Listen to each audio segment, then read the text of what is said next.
Hello student, today we read chapter 2 of our English literature book Moments, supplements book Moments, The Adventure of Toto. Have you ever had a baby monkey as a pet? Toto is a baby monkey. Let's find out whether he is mischievous or docile. क्या तुमने कभी बंदर के बच्चे को पालतू के रूप में देखा रखा है? टोटो एक शिशु बंदर है। आओ हम पता लगाते हैं कि वो शरारती है या फिर Vineet. Grandfather brought toto from A Tanga driver for the sum of 5 rupees. The Tanga driver used to keep that little red monkey tie a feeding trot, and the monkey looked so out of peace there that grandfather decided he would add a little fellow to his private zoo. दादाजी ने टोटो को एक टांगा चालक से 5 रुपए की राशि में खरीदा। टांगा चालक छोटे लाल बंदर को खुरली या चारों की नाड़ जो रहती है उससे बांध कर रखा था और बंदर उस जगह इतनी अजीब सा लग रहा था कि दादाजी ने निश्चित किया कि इस छोटे जानवर को अपने निजी चिड़ियाघर में छोड़ेंगे। यहाँ दादाजी मीन्स जो ऑथर है उनके दादाजी का उनका एक प्राइवेट जू रहता है जहाँ वो बहुत सारे जानवर को रखा करते थे। Toto was a pretty monkey, his bright eyes speckled with mischievous beneath deep-set eyebrow, and his teeth, which were a pearly white, were very often displayed in a smile that frightened the little out of elder Anglo-Indian ladies. But his hands looked dry up as though they had been pickled in the sun for many years, yet his fingers were quick and wicked, and his tail, while adding to his good looks, grandfather believed a tail would add anyone's good looks, also serve a third hand. He could use it to hang from the bench, and it was capable of scooping up and delicacy that might be out of reach of his hands. टोटो एक सुंदर बंदर था। उसकी चमकीली आंखें गहरी भौवें eyebrows के नीचे शरारत से चमकती थी और उसके दांत जो कि मोतियों की तरह सफ़ेद थे। उसका प्रदर्शन अक्सर मुस्कुराने पर उस प्रकार का होता था कि एंग्लो भारतीय महिलाओं की डर के मारे जान निकल जाए, परंतु उसके हाथ सूखे से लगते थे, जैसे कि कई सालों से धूप में पक गए थे। फिर भी उसकी उंगलियां तेज और दुष्ट थी और उसका पूंछ जो कि उसके रूप को बढ़ा रहा था, क्योंकि दादाजी का मानना है कि पूंछ किसी भी तेज को बढ़ा सकता है, रूप को बढ़ा सकता है। तीसरी हाथ का भी काम करती थी। वो उसके इस्तेमाल शाखा से लटकने के लिए किया करता था और ये किसी भी स्वादिष्ट खाद्य को उठाने में जो कि उसके हाथ से बहुत पहुंच से दूर रहता था, बाहर रहता था, उसे भी समर्थ करता था। Grandmother always fused when grandfather brought home some new birds or animals. So it was decided that Toto's presence should be kept a secret from the until she was in the particularly good mood. Grandfather and I put him in a little closet opening into my bedroom wall, where he was tied securely, or we thought to do a peg fastenet into the wall. दादी माँ हमेशा बात का बतंगड़ बनाती थी और वो दादाजी की किसी भी जानवर या पक्षी को घर लाने से गुस्सा होती थी। इसलिए ये निश्चित किया गया कि टोटो की उपस्थिति उनसे गुप्त रखी जानी चाहिए, जब तक कि वो अच्छे स्वभाव में या अच्छे मूड में नहीं आ जाए। दादाजी और मैंने उसे एक छोटी अलमारी में रख दिया जो कि मेरे बेडरूम के दीवार से खुलती थी। उसे सुरक्षित रूप से वहाँ बांध दिया गया कि इसलिए कि दीवार में लगे खूंटे से बांधना का विचार किया गया। A few hours later, when grandfather and I came back to release Toto, we found that the walls, which had been covered with some ornamental papers chosen by grandfather, now stood out at neck brick and plaster. The plate in the wall had been wrenched from its socket, and my school blazer would have been hanging there was in shreds. I wondered that grandmother would say, but grandfather would not worry. He seemed plagued with Toto performance. कुछ घंटों के बाद जब दादाजी और मैं टोटो को मुक्त करने के लिए वापस आए तो हमने पाया कि दीवार जो कि दादाजी के द्वारा चुने गए किसी सजावटी कागज़ से ढकी हुई थी वो अब ईंट और प्लास्टर के रूप में दिख रही है, बाहर आ गई है। मतलब टोटो ने उसे पूरा फाड़ उड़ के फेंक दिया। दीवार में खूंटी अपने कुंडे से खींचकर बाहर निकल गई थी और मेरे स्कूल की रंगीन जैकेट जो कि वहाँ लटक रहा था उसे भी चिथड़ा चिथड़ा कर दिया था। मैंने सोचा दादी जी क्या कहेंगे, लेकिन दादाजी ने चिंता नहीं की। वो टोटो के प्रदर्शन को प्रसन्न होकर देखते रह गए। He is clever, said grandfather. Given time I am sure he could have tie the torn piece of your blazer into a rope and made his escape from the window. His presence in the house is still a secret. Toto was now transferred to a big cage in the servant quarter where a number of grandfathers lived very sociably together. A tortoise, a pair of rabbits, a tame squirrel, and for a while my pet got, but the monkey would not allow any of his companion to sleep at night, so grandfather, who had to leave Dehradun next day to collect his pension in Saharanpur, decided to take him alone. ये चतुर है, दादाजी ने कहा। अगर इसे समय मिलता मुझे यकीन है कि वो तुम्हारे जैकेट के फटे हुए चितड़ों से रस्सी बनाकर खिड़की से के रास्ते बाहर भाग जाता। घर में उसकी मौजूदगी अभी भी रहस्य थी। टोटो को अब नौकर के कमरे में एक बड़े पिंजरे में रखने का निश्चय किया गया। दादाजी के बहुत सारे पालतू सामाजिक रूप से इकट्ठे रहते थे जानवर वहाँ, जैसे कि एक कछुआ, एक खरगोश का जोड़ा, एक पालतू गिलहरी और थोड़े देर के लिए मेरी पालतू बकरी।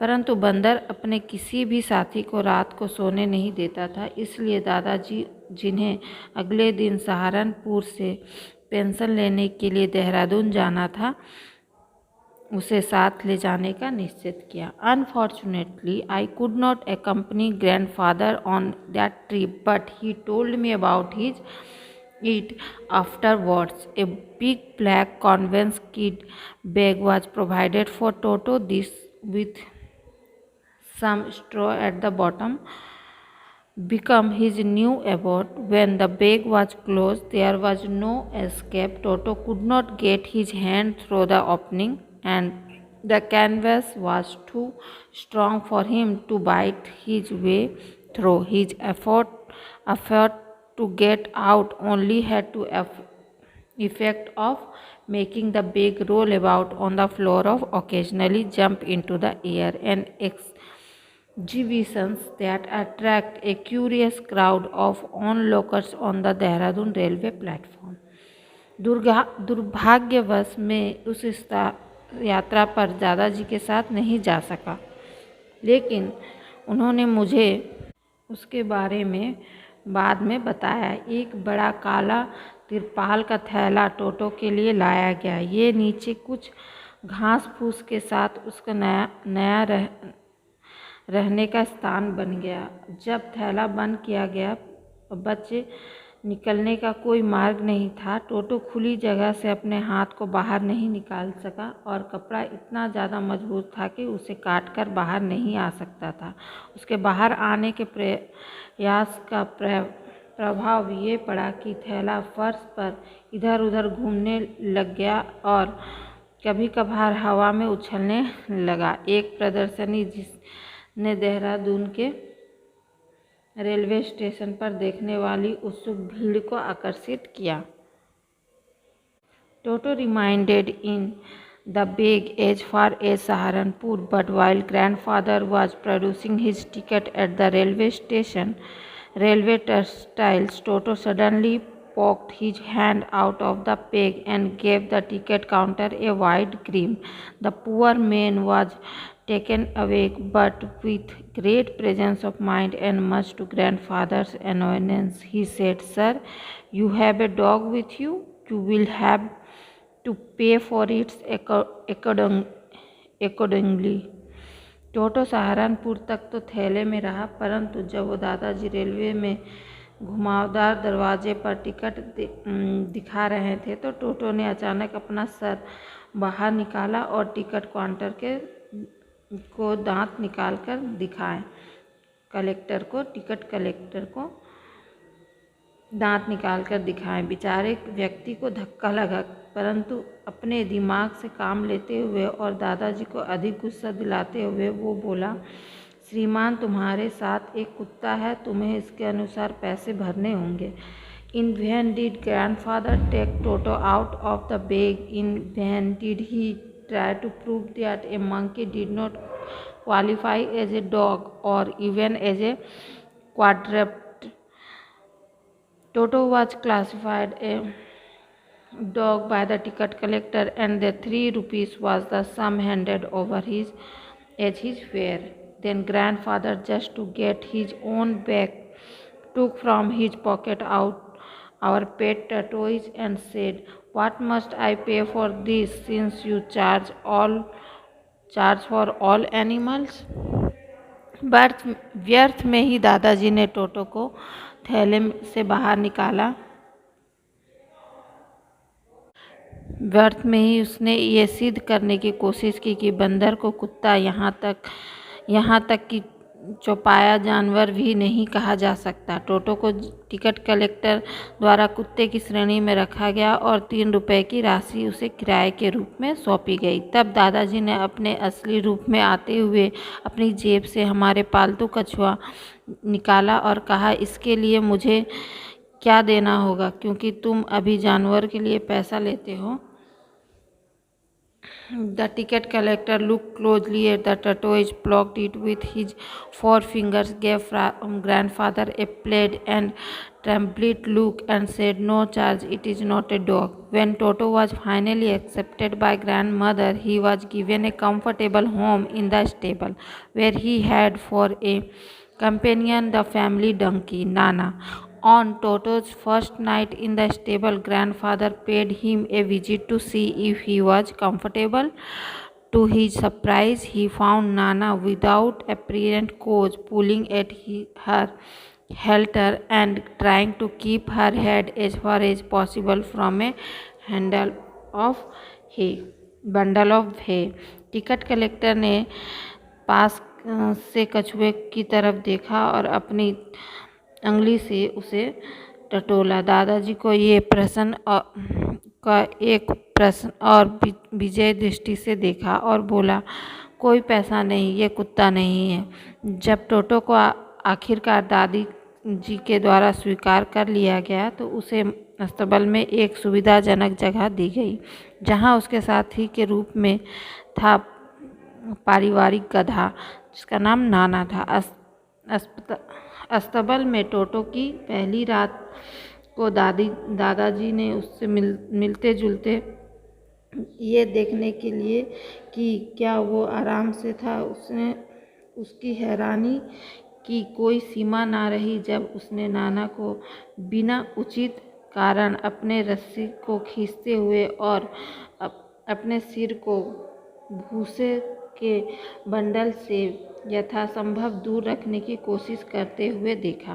Grandfather gave Nana a slap across her chest and she jerked back, dragging Toto with her.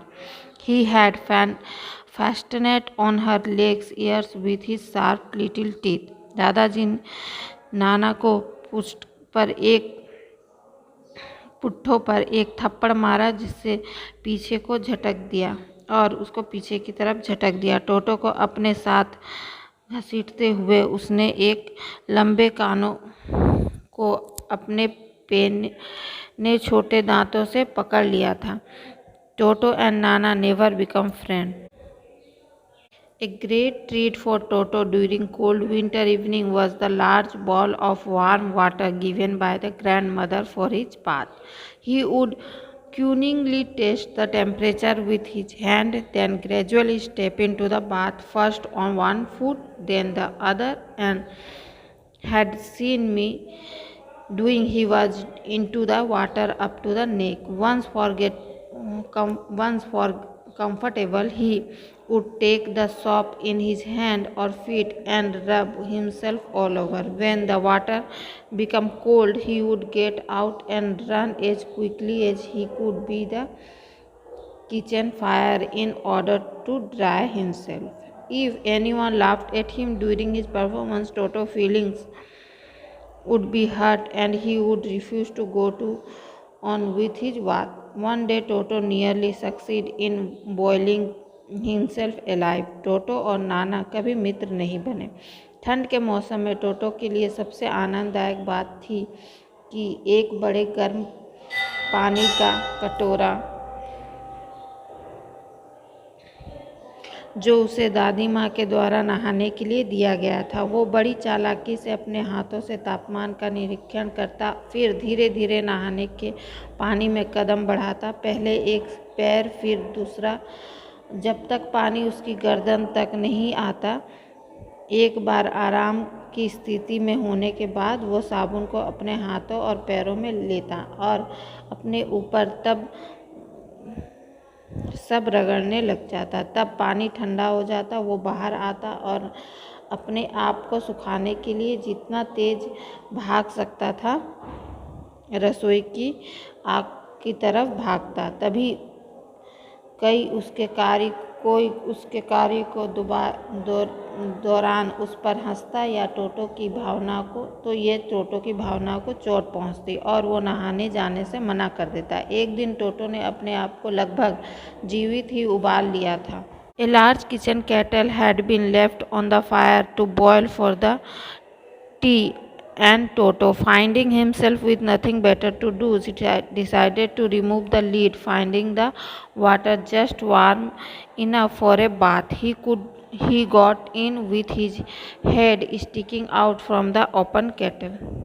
This was just fine for a while until the water began to boil. Toto then raised himself a little, but finding it cold outside, sat down again. He continued hopping up and down for some time until grandmother arrived and hauled him half boiled out of the kettle.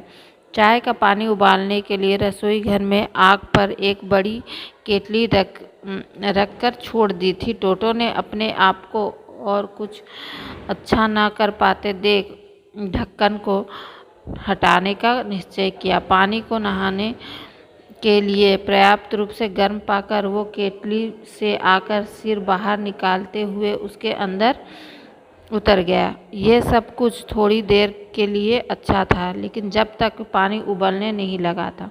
टोटो ने तब अपने आप को थोड़ा सा उठाया, परंतु बाहर ठंड होने के कारण फिर बैठ गया। ये कुछ समय तक लगातार ऊपर नीचे कूदता रहा, जब तक कि दादी माँ ने आकर उसे पकड़कर आधा उबला हुआ पानी केतली से बाहर ना निकाल दिया। If there is a part of the brain especially devoted to the mischief, that part was largely developed in Toto. He was always tearing things to pieces. Whenever one of my aunt come near him, he made every effort to get hold on her dress and tear a hole in it. यदि दिमाग का एक भाग विशेष रूप से शरारत को समर्पित होता है, तो ये भाग विस्तृत रूप से टोटो के विकसित था। वो हमेशा चीज़ों को टुकड़ों में फाड़ता रहता। जब कभी मेरी कोई चाची उनके पास आती, वो उसके ड्रेस को पकड़ने और उसमें छेद करने का हर संभव प्रयास करता। One day at lunch time, a large dish of pulao stood in the center of the dining table. He entered the room to find Toto stuffing himself with the rice. Grandmother screamed and Toto threw a plate at her. One of my aunt rushed forward and received a glass of water in the face. When grandfather arrived, Toto picked up the dish of pulao and made his exit through a window. He found him in the branches of the jackfruit tree, and this still in his arm. He remained there all afternoon, eating slowly through the rice, determined on finishing every grain, and then, in order to Speed's grandmother, who had screamed at him, he threw the dish down from the tree and chattered with delight when it broke into 100 pieces. एक दिन दोपहर के भोजन के समय एक बड़ी पुलाव की प्लेट भोजन की मेज के बीच में रखी हुई थी। हम कमरे में दाखिल हुए और टोटो को चावल को ठूस ठूस कर खाते हुए देखा। मेरी दादी माँ चिल्लाई और टोटो ने एक प्लेट उस पर फेंक दी। मेरी चाची आगे को बढ़ी और पानी का गिलास उसके चेहरे पर आकर लगा। जब दादाजी आए, टोटो ने पुलाव की प्लेट उठाई और खिड़की के रास्ते बाहर चला गया। उसने उस कटहल के पेड़ के शाखाओं में बैठे हुए पाया। प्लेट अभी भी उसके हाथ में ही थी। वो सारी दोपहर वहाँ बैठा रहा, धीरे धीरे चावल को खाता रहा। उसने जैसे दृढ़ निश्चय कर रखा था कि वो अनाज का हर एक दाना खत्म करेगा। और जब दादी जी को परेशान करने के लिए जो उसने चिल्लाई थी, तो उसने प्लेट को पेड़ से नीचे फेंक दिया और उसके टूटकर 100 टुकड़े हो गए तो प्रसन्नता से कटकटाने की आवाज़ की। Obviously, Toto was not the sort of pet we could keep for long. Even grandfather realized that. We were not well-to-do and could not afford the frequent loss of dishes, clothes, curtain, and wallpaper. So grandfather found the tonga driver and sold Toto back to him for only 3 rupees. स्पष्ट रूप से ये देखा जा रहा था कि टोटो को इस तरह का पालतू जानवर नहीं था कि जिसे हम अपने लंबे समय तक अपने घर पर रख सकें या अपने साथ रख सकें। यहाँ तक कि दादाजी को भी ये महसूस हुआ। हम इतने अमीर नहीं थे कि इतने कपड़े, प्लेट्स, पर्दे, दीवारों की कागज़ बार बार होने वाली हानि को सहन कर सकें। इसलिए दादाजी ने टांगा ड्राइवर को ढूंढा और टांगा ड्राइवर को टोटो को वापस कर दिया, सिर्फ 3 रुपए में। Thank you. Written by Ruskin bond.